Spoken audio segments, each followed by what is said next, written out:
ஜனவரி 15ஆம் தேதியுடைய நடப்பு நிகழ்வு பார்க்கலாம். ஃபர்ஸ்ட் கொஸ்டின், நிதி ஆயோக் ஏற்றுமதி தயார்நிலை குறியீடு வந்து வெளியிட்டிருக்காங்க. ஃபர்ஸ்ட் பிளேஸ்ல மகாராஷ்டிரா, செகண்ட் பிளேஸ்ல தமிழ்நாடு, தேர்ட் பிளேஸ்ல குஜராத் இருக்காங்க. செகண்ட் கொஸ்டின், சிறப்பு சுற்றுவட்ட பாரம்பரிய பேருந்து இயக்கம் வந்து சென்னையில் ஆரம்பிச்சிருக்காங்க.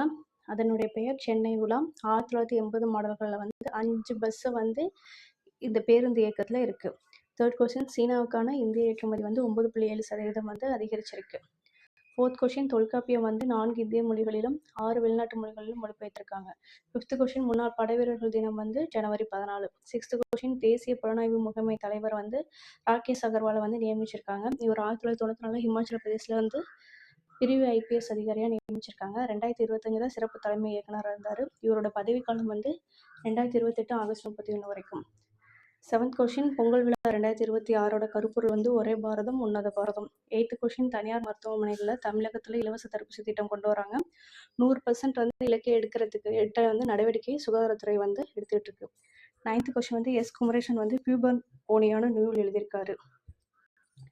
10th கொஸ்டின், ICC U-19 அந்த உலகக்கோப்பை கிரிக்கெட் வந்து ஜிம்பாப்வேலையும் நமீபியாலையும் வந்து தொடங்கியிருக்காங்க. 11th question, PSLV C-62 rocket வந்து பாதை மாறிடுச்சு.